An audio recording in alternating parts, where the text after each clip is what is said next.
was. In fact, falling is the #1 cause of injuries among the elderly. The common problem among older people, getting hurt in a fall. With Fall Prevention Awareness Week coming up, CBS 2's great-grandmother working at Domino's. As Jim Murray reports, this video of her stumbling as she makes a delivery is breaking hearts across the country. Back, everyone. So every 20 minutes, an older adult dies from injuries sustained after a fall. In fact, falls are the most common cause of traumatic brain injury and fracture for seniors. The annual medical... Every day we see our share of falls come into the emergency department. We're seeing more and more falls in our senior population, especially in the age group over 65 years of age and older. 1 out of every 5 of these falls is a serious injury, whether it be an arm fracture, leg fracture, pelvic fracture, hip fractures, or worst case scenario, brain injuries, traumatic brain injuries, or head injuries.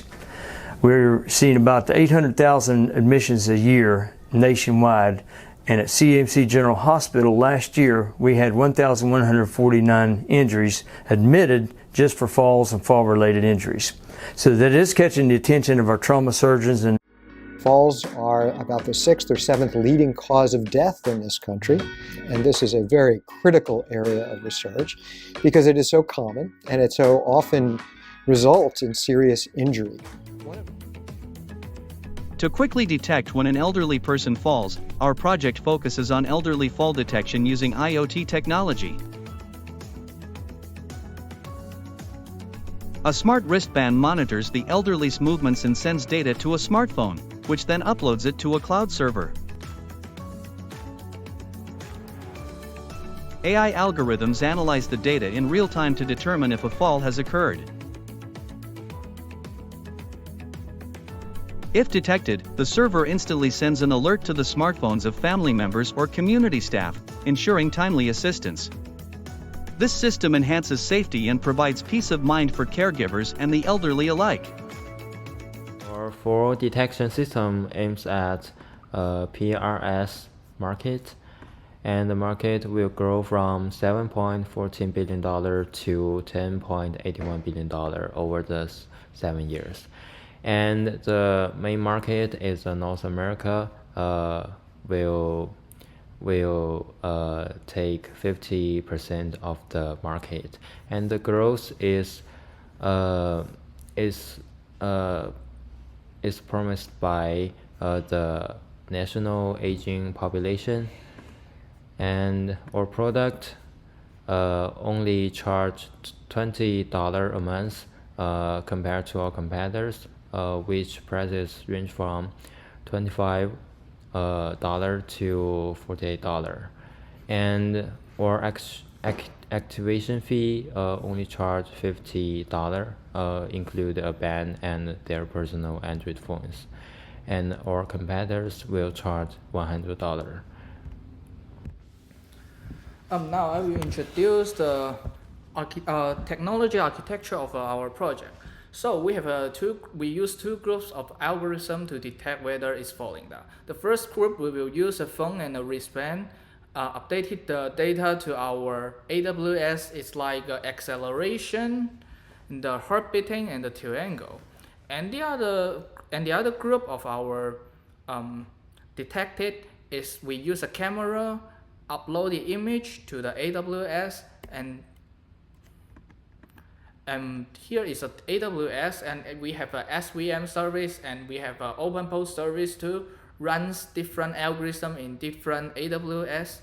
And then after we detected falling down, we will send a warning signal to our users. So the warning signal will show as like shaking of the phone or the sounds of the phone. Yes. So here is my SVM. I remember that I have introduced it in our presentation now. So it's that we use 2 groups of data and find the decision boundary and use the decision boundary to detect whether there is a falling down. Yes. So here is some pictures that drawn by my program. The next part is the OpenPOS part. This part is the pipeline of video falling detection. First of all, we will use a camera to select the real-time data, and then we'll use the OpenPOS to detect the key point of a person, and then the extract key point will fed into a classification model to justify whether the person's movement pattern is full or not. And after that, we'll send an alert to that, to the phone. Hello, this is EE542, the final project introduction. So first, I will introduce how we use SVM. As we can see, in our AWS, we have a server name. Lab9. Here is a security group.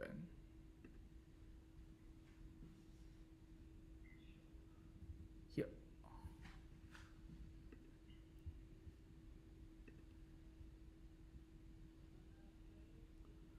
Here. Yes, the Lab9.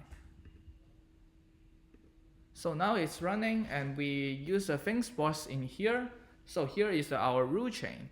Our logic is that like the input and then the device, and then device get the data, and then post attributes, post elementary, and save it. After save it, we will have API calls. API calls is calling the 9000 port in the AWS server for the SVM service. So after recalling it, we will get the data and use a test script here to test it. We will get the result. 0 means that non-falling, and 1 means that falling. Once it is 1, and I will send it to our RabbitMQ. RabbitMQ is a synchronized queue, so it builds on our server. The port is 56472, sorry. And here is the admission website of our RabbitMQ. You can see it's in the same server, right? So in here, there is we bind the exchange, the direct exchange, and that our queue is named Fufu queue, is directly queue. And after the director, we send the data to our asynchronous queue. Our phones can get the data of it. Now I will introduce the code in our server.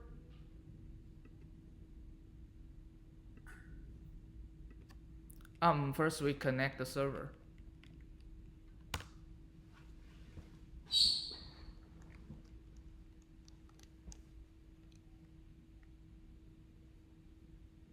Okay, now we connect the server and ls cd our file, and we can set a script name get4data.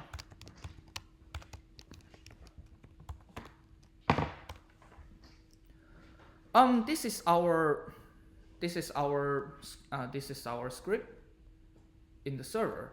So what we done is that first we defining a class named falling. Falling is the class that save the data from the our ThinkSpot. And now this is we decided the time and something get data from our ThinkSpot. There's two groups of data. The first group is fall data. The second group like here is the data non-falling, and we request it. After that, we use a loop to save it to the fall vector. Yes. There's two groups of data, and we combine it to the same vector. And after we combine it in the same vector, we divide it to the feature vector and RES vector. So because we get the data from two devices like here, sorry. In ThinkSpot, we divided two devices to get the training data. The first one is pixel pitch 1. It's get the non-falling data. We can see the last elementary. What's the important is that we get the data from two angle and gravity, heartbeat, and total acceleration. Yes. And the total acceleration. So after that, After that, we also has the other group. The other group is the other group names pixel pitch2. Pitch2 is to get the data from falling. So here we can see the longitude, acceleration, gravity, something like that. Yes. So this is our falling data. Yes. So after that, after we getting the data in here,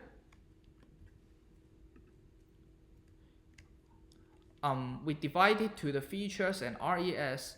So because we're getting the falling data and non-falling data from two device group, so it's easily to know that whether it's falling or non-falling, and we give that a RES and using the feature like total acceleration, to angle, heart beating, something like that. After that, we use TST. TST is a SVM divided, so we divide it into 4 data set, two training data set and 2 test data set. We use a kernel limiter. It means that it's a 3D model, and we use a surface to find the decision boundary. Yes. So here we fit it and divide it out and make our SVM model. After that, here we use a framework named Flask. Flask is a framework that, like the Spring Boot in Java, is like give you a program works like a server and listen to 9,000. So after we getting the data in, we keep getting 3 device data like total acceleration, to angle, heart beating, something like that, and we get the results in here 4 tests. So we use the SVM model to predict it, and use the 4 tests here, and then we print it, right? So we change it to int and send a script, and we send scripts to our ThinkSpot. So the ThinkSpot just need to use an API calls to call this request. Yes. Here is our code in the server. The next, I want to introduce the code that runs on our phone. Although I don't connect to the phone, so it actually what it runs in here. So I introduce it. So it's the training data set. This is the front-end training data set script, and there is a 2 threshold is 10 and 13. So the first step is we directly connect to our server of AWS, right? And then I want to introduce you another thing. It's like here FB ID, like FB secret, something like that, and G2.offer to server, print server, and then it's to connect to our IoT device. Is a Fitbit. Fitbit is a wristband, and it can get the heart rate of your phone, of your wristband, and this IoT device will send it to its own server, and we can get the server from we can get the heart beating data from the server. So we clearly know that what happens when it's falling down about the heart beating. Yes. So after that, here we like this Thermax sensor location. We get the longitude, attitude, gravitation. Gravity and acceleration. So we calculate a total acceleration of it. It's AX plus 2, AY, something like that, and give a squared, and the angle looks like that too. We calculate the total angle. So after that, if our total acceleration change and angle change is more than the threshold, so we decided to send, because it is a script to send our falling data of the training set. Okay, so after we get it, so we combine it to the 4 data and give a request, send it to our ThinkSpot. Yes, and we sleep every second. Every second we will detect whether there's a apparently change. So once it has a apparently change, it will send to our server. So the next script is non-falling data set training set. We use it falling and non-falling and like jumping and running and walking, something like that. So it works actually like the training data for, yes. However, what we've done is that we send it every 5 times. The first step is getting the heartbeating of the Fitbit. I mean, it's our IoT, and give the error range of our heartbeating and send it to our server. Yes. So we use our heartbeating, total acceleration, and two angle to training our SVM model. Yes. Here, what we done, we don't test it by the threshold, and we directly send the data 5 seconds per once. Yes. Here is a test falling. Test falling actually is what we runs in customer's phone. So here is our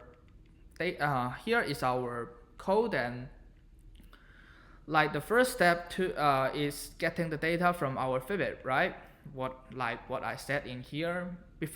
After we get it, we try to get the acceleration to angle, and like we getting the training data set of the falling down. We detected whether there's apparently change in our angles and total acceleration. So after we get it, we combine it in the data set, and there is a result, and we send to our server. Yes. So after that, if there's no change, we will print no change to send. Right. So this is our code, and the next step I will try to show. Also, I want to introduce here is what we get the code, get the APIs from data from our IoT of wristband and Fitbit. It's a heartbeating, so we write this before our in our running programs in the phone. So the next step, I will introduce you how it works and give you a small demo video. Thank you. Hello. Now I will introduce how we make our LSTM and OpenPose part. This part is the code that I will introduce how our thoughts about how we use the image to like video to detect whether the elder people is falling down. So let's start it. Actually, what you see in here is this is our root files, LSTM, something like that, and you can see there is a files named key points. Key points means that we have it's our data set. Yes. So this is our data set, and you can see here like there is an image. We use a tools named OpenPose, and some tools like OpenPose, like OpenPickup, and we directly get the picture like this. This color is that we draw by this tool and finds the coordinate in the picture. So we will change this when people is falling down, we will change its body, hands, and something like that to a coordinate, to a JSON script in our picture. Yes, the JSON script is our set of the coordinate. So how we change it? We will run this. We will run this command in here because before we upload the code, so we have been use this script to make our image turns to the coordinate set. So you don't need to run this after that. Here we can see that like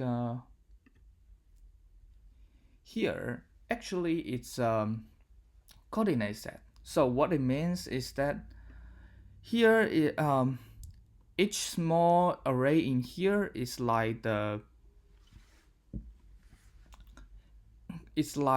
each coordinate in the picture.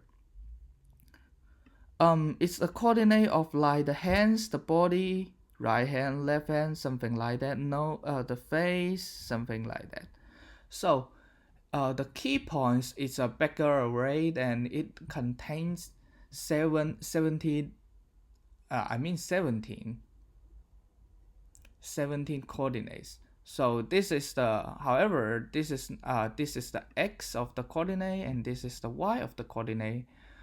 This is not the coordinate. However, it's the, so it is just a number that whether it can be trusted. If this number is in nearly 1, it means that it nearly 100% that this coordinate is represent our hands or heads, something like that. So there is our data set in here.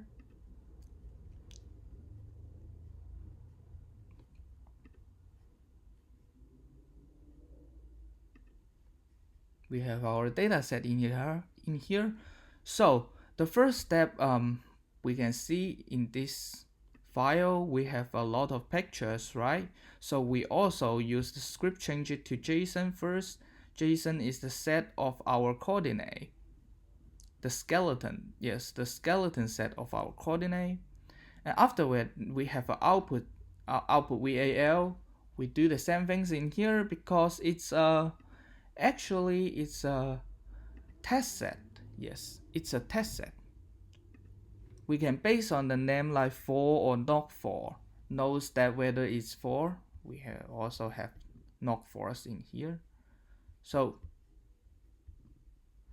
we can base on the names to know whether it's for or not for. So build a test set and build a result label of it in the Python. Yes. So here, after that, I want to show me the code that this is the loading function. It's a loading function. What we do is like here we see each image will turns it into, we will use an open post turns it into the open pickup. Yes, we will turns it into the 70 length array, one dimension, and combine all the coordinates together, like xy, xy, xy, something like that. So the length of the one dimension is 34. Yes, 34, because 70 plus 70, each 70 has the x and y represent the coordinate. So it's what we do in here. And after that, we try to, based on the name, give the result label in here 0101. So here is the core of our code, is the LSTM model. LSTM model is a RNN algorithms, and we try to use the RNN in here. So here is a forward function. We send our output to the next unit to see the results, and here is a training function. Now we use this function to test by LSTM. So the first step is what we do in here is that actually it's runs loading the data set and result set. And after that, we try to use a prediction, and we can see the accuracy in here. So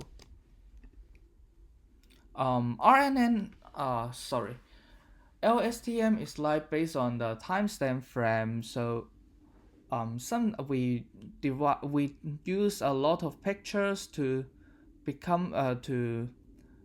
make the training set to fulfill the LSTM model, and use it to divide it whether it's falling and non-falling. Falling means 0 and non-falling means 1. So we can actually try to run it.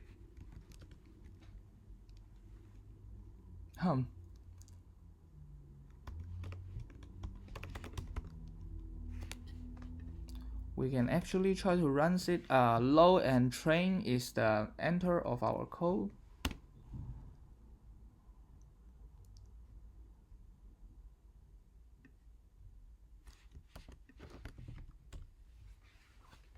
Maybe it will use some sort of time. We can see the result later. So I want to show you the other part of the code. Like here, it's a core of our algorithm. What we need to do is that the first is initial the model, and then we load and train the code. Load and train the code, then we use a test by LSTM. Yes, so here is what we runs in our client. It's what we runs in our client. Actually, you will see a small demo video to how we actually run it.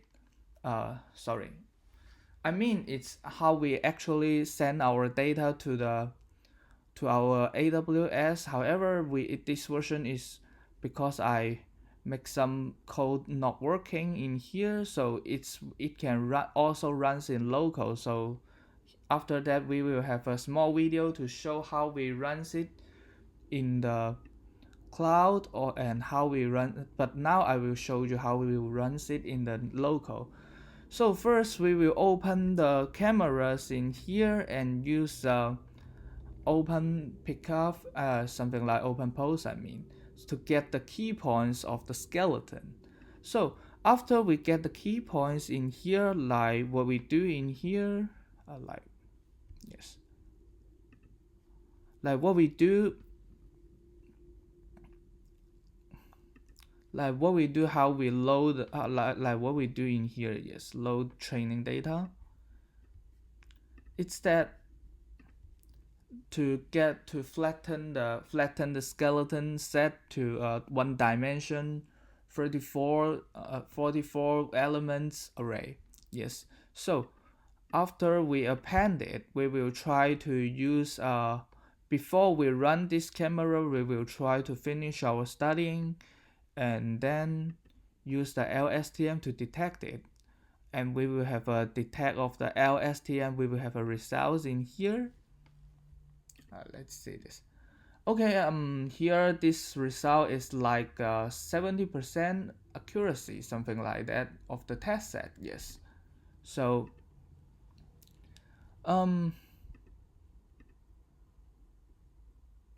here, like after that we will after that, actually, like here in our cloud, when there is something in the cloud, we can run the JSON and change it to the JSON and send it to a RabbitMQ queue.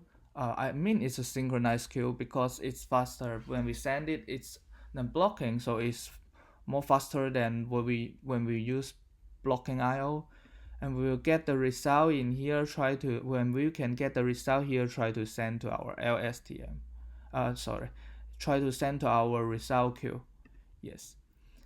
Here, here I want to show you is the package of how we connect and send to our RabbitMQ. And here is a small server. Small server means that we run it in the AWS, and when we get the data, we try to use it. We try to use LSTM to detect it. And if we try to use the LSTM runs in the cloud, detect it, and if it's true, then send the result to our result queue. Result queue, when there's some data in the result queue, it means that somebody falling down, and 1 means true in here, 1 means detected falling down, and 0 means none falling down.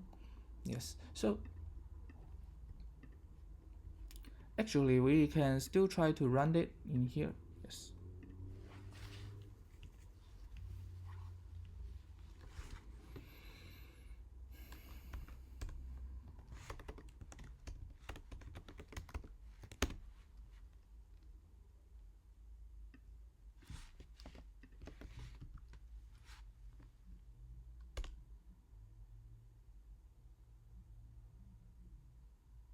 We can see that here is some test set of it.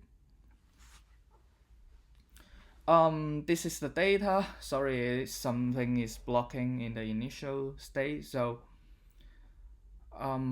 what I want to show you is that we try to get the data and test it in here. Yes. Let's kill it first. So actually it's like something like it's like here is open the camera and we runs it in the client's runs it in the client's phone or client's PC and connect to the camera. Yes. So we can get the picture, and each frame we will try to use a RabbitMQ to send it to AWS and runs it. However, just try to test. I showed you that it can run in the local and get the frames of it. And like here, we can see the result of our frames.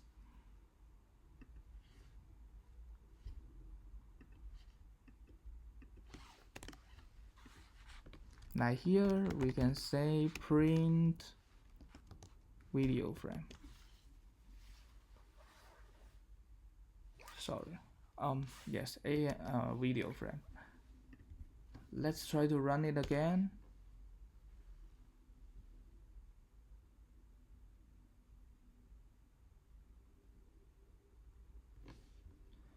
Okay, you can see actually it's every one dimension is 70 data, and it's 70 data, one dimension data, and after we put it in the video frame, we can use LSTM to try to detect each frame whether there is falling down.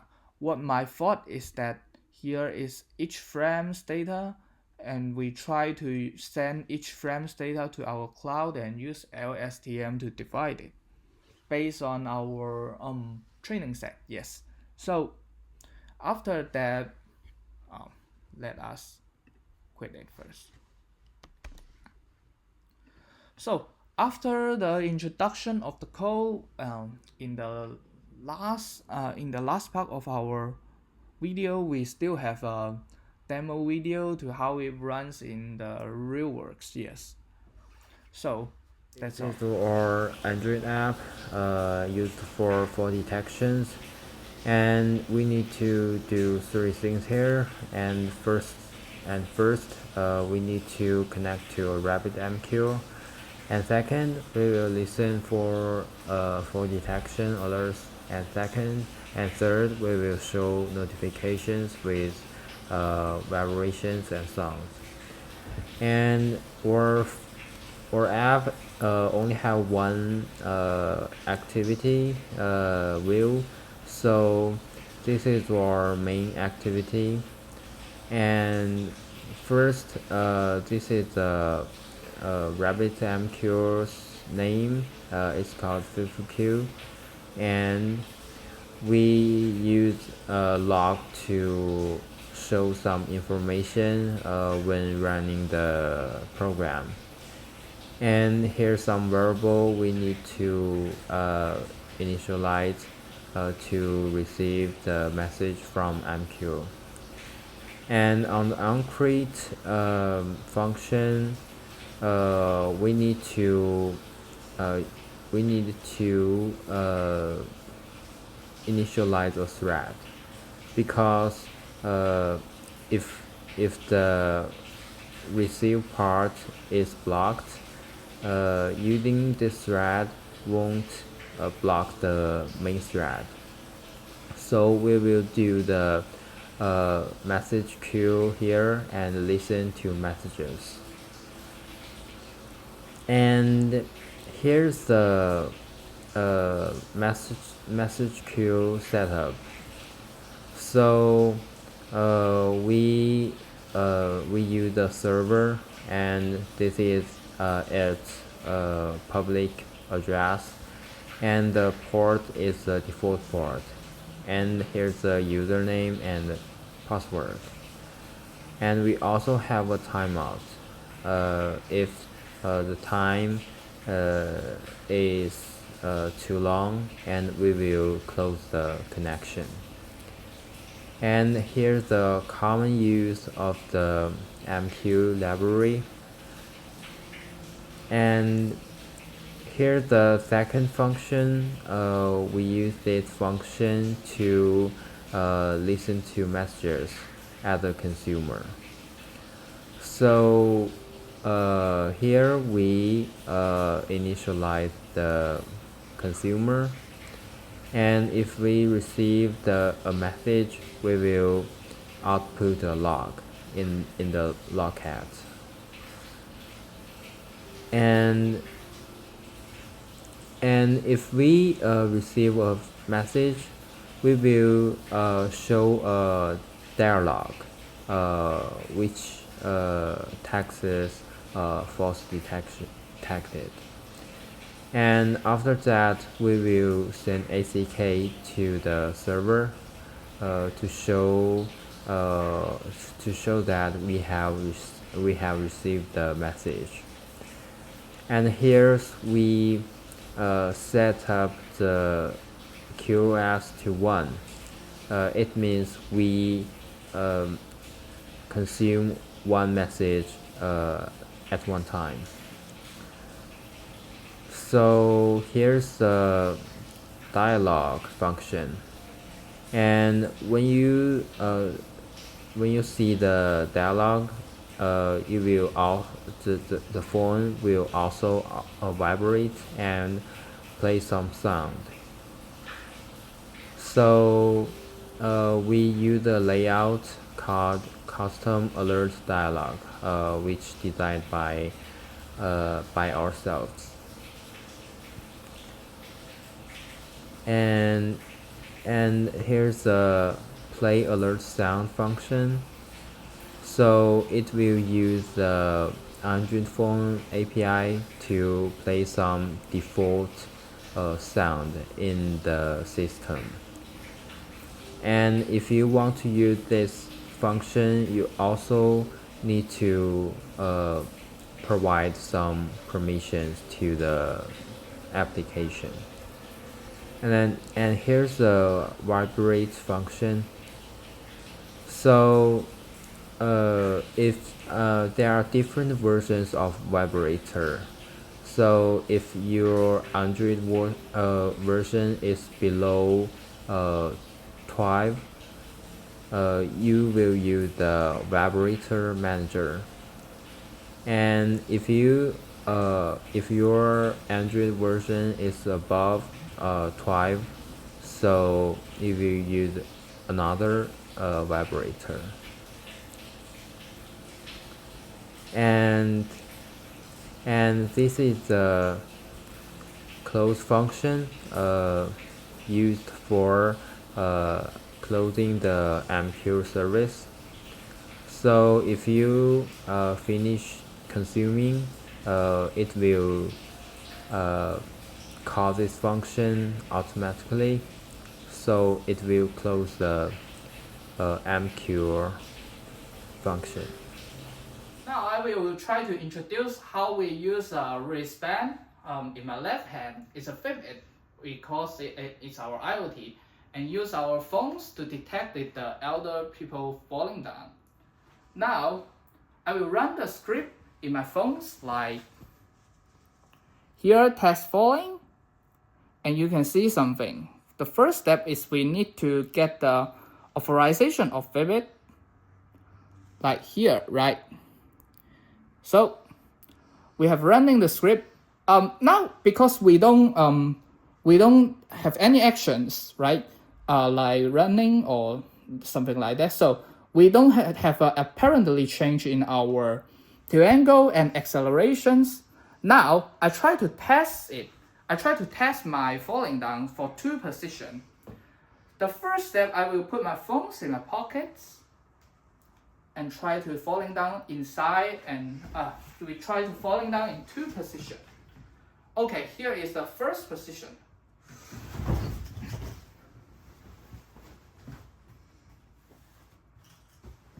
Now it's a second position.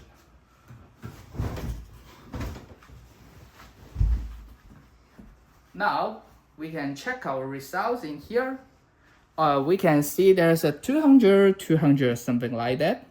So after that, we will get 200, 200 in here. So after that, we will try to get the data and test it in the server. For the first test, we have two data in here. So there's a 200, 200, right? The test result is 1 and 1. Now we can check our RabbitMQ. There's 3 results, right? So in here, we also can check it. It's now that 9,000, right? 9,000 and in and out things. We try to call our script in 9,000, and there's a 3 group of results. And after we detect it, get it 1 in here. There's a 1, 1, 1, 1. Yes. We can see in here, the result is true, 3 truths, right? So after that, we send it to RabbitMQ. Now we can see our apps, and there is a falling detected. That's all. Thank you.